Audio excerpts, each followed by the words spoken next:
আসসালামু আলাইকুম, আমি Sohanur from Bangladesh ICT academy. Adobe after effects কোর্সে সবাইকে স্বাগতম।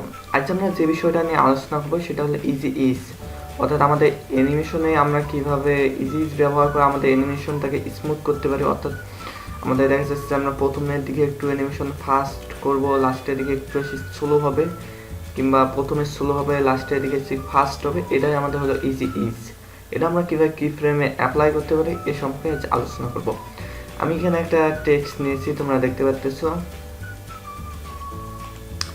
আমি চাচ্ছি 1 মিনিট পর আমাদের টেক্সটটা এখানে থাকবে। আমি পজিশনটাকে অ্যানিমেশন করবো। এখানে পি ক্লিক করলাম এবং এখানে স্টপাসে ক্লিক করলাম এবং আমি আমাদের টাইম ইন্ডিকেটর প্রথমে আনলাম এবং এই সময় আমি প্রথমে আমাদের টেক্সটটাকে আমাদের স্ক্রিনের বাইরে নিয়ে গেলাম। এখন যদি আমি প্লে করি তাহলে দেখতে পাচ্ছ আমাদের অ্যানিমেশনটা প্লে হচ্ছে। এখানে তোমরা যদি একটা জিনিস লক্ষ্য করে দেখবে যে আমাদের অ্যানিমেশনটা সমানভাবে হচ্ছে, আমাদের এর গতিটা সমান। প্রথমেও যেমন গতিতে ছিল এবং লাস্টে এসে তেমন গতিতে আছে। আমি যদি চাই এর প্রথমে একটু স্লো থাকবে, কিংবা লাস্টে এসে একটু ফাস্ট হবে, কিংবা প্রথমে ফাস্ট থাকবে লাস্টের দিকে এসে স্লো হবে, আমরা কিন্তু সেটাও করতে পারি। চলুন দেখা যাক কিভাবে করি। আমি যদি আমাদের কি ফ্রেম দুটাকে সিলেক্ট করি, এখান থেকে সিলেক্ট করে রাইট বাটন ক্লিক করে কি ফ্রেম অ্যাসিস্ট্যান্ট থেকে আমরা দেখতে পাচ্ছি ইজি ইজ, অথবা আমরা যদি কিবোর্ডে F9 প্রেস করি তাও হবে। আমি এখানে সিলেক্ট করলে আমাদের কি ফ্রেম দুইটা চেঞ্জ হয়ে গেছে। দেখো এটাকে কি বলে আমার মনে আসতেছে না, ওই সিস্টেম হয়ে গেছে। এখন আমি যদি এখানে প্লে করি দেখতে পাচ্ছ আমাদের প্রথমে একটু স্লো, লাস্টে মধ্যতে একটু ফাস্ট এবং লাস্টে এসে আবার আমাদের অ্যানিমেশনটা স্লো হয়ে গেছে। খুব সুন্দর না? আমরা সাধারণত বেশিরভাগ ক্ষেত্রে আমরা দুইটাতে ইজি ইজ ব্যবহার করি না, একটাতে করলে আরো সুন্দর লাগে। আমি তোমায় দেখাইতেছি।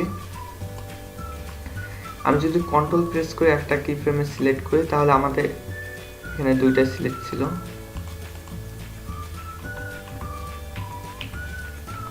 আমি যদি একটাকে কন্ট্রোল কিবোর্ডে কন্ট্রোল প্রেস করে ধরে রেখে একটাকে যদি সিলেক্ট করি তাহলে এটা আমাদের নর্মাল হয়ে যাবে এবং আমাদের এটা ইজি ইজি থাকবে। এখন আমি যদি অ্যানিমেশনটাকে প্লে করি তাহলে দেখতে পাচ্ছ একটু স্মুথ হয়েছে। আমি যদি আরো একটু সামনে যাই দেখতে পাচ্ছ এটা মোটামুটি আগের চেয়ে অনেক স্মুথ হয়েছে। এটা আমি নর্মাল করলাম। এটা কিভাবে করবে, এটা তুমি সিলেক্ট করে F9 প্রেস করতে পারো, অথবা কি ফ্রেম অ্যাসিস্ট্যান্ট থেকে ইজি ইজি ক্লিক করবা। তুমি এভাবে সামনেরটাকেও এখানে সিলেক্ট করে ইজি ইন করতে পারো। তাহলে তোমরা দেখতে পাচ্ছ এটা আমাদের প্রথমের দিকে একটু স্লো এবং লাস্টেতে এসে একটু ফাস্ট হয়েছে। এই সিস্টেম আমি এখানে কিছু ক্রিয়েট করে রেখেছি। আমি এখন তোমাদেরকে এখানে প্রথম অ্যানিমেশনটা প্লে করে দেখাইতেছি। এটা আমাদের নর্মাল অ্যানিমেশন। এটা এখানে আমি কোনো ইজিস কিংবা কোনো কিছু এখানে কোনো প্রথম কি ফ্রেম কিংবা লাস্টে কি ফ্রেমে কোনো কিছু ব্যবহার করিনি। এবং আমি পরে অ্যানিমেশনটায় আমি যদি কিবোর্ডে ইউ প্রেস করি তাহলে দেখতে পাচ্ছি আমি দুইটাতে ইজিস ব্যবহার করেছি। এখন যদি আমি প্লে করি দেখতে পাচ্ছ প্রথমে একটু স্লো, তারপর ফাস্ট এবং আবার স্লো। এবং আমি যদি তৃতীয় টেক্সটটাতে দেখি যে আমি প্রথমে ইজি ইজ ব্যবহার করছি এবং লাস্টে করিনি, তাহলে এটা কি হবে, প্রথমে একটু স্লো হবে, লাস্টে ফাস্ট থাকবে।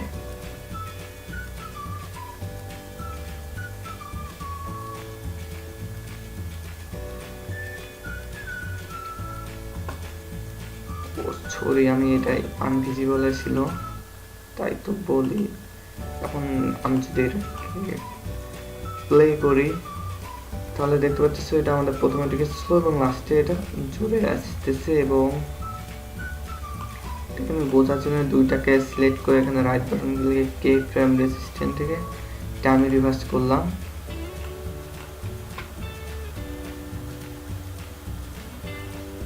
তাহলে দেখতে পাচ্ছ এটা যখন এখানে আমাদের ফ্রেম থেকে আউট হয়ে যাচ্ছে তখন একটু স্লো ভাবে যাচ্ছে। এবং আমি সর্বশেষ অ্যানিমেশনটা দেখাইতেছি। এখানে আমি যদি সিলেক্ট করি ইউ প্রেস করি তাহলে দেখতে পাচ্ছ একই সিস্টেম, কিন্তু একটু প্লে করে দেখো।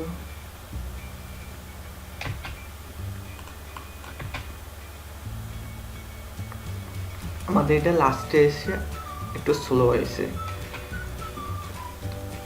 সো আজ এ পর্যন্তই। আমি তোমাদেরকে আজ একটা জিনিস বলবো, তোমরা এটা ট্রাই করবে। এখানে কি ফ্রেম অ্যাসিস্ট্যান্ট থেকে তোমরা এখানে ইজি ইজ ইন এবং ইজি ইজ আউট এই দুটো নিয়ে প্র্যাকটিস করবে। এই দুটো কি ইজি ইজের মতো নয়, না একটু ডিফারেন্ট আছে, না একই, তোমরা এটা বাসায় দেখবা। সো আজ এ পর্যন্ত। সবাই ভালো থেকো, সুস্থ থেকো, এবং আমাদের আরও অনেক কোর্স হইতেছে, সেটা হইতেছে গ্রাফিক্স ডিজাইন, ভিডিও এডিটিং কিংবা পাওয়ার পয়েন্ট। তোমরা সেগুলো করতে পারো, চাইলে শেয়ার করতে পারো যেন তোমার ফ্রেন্ডরাও জানতে পারে।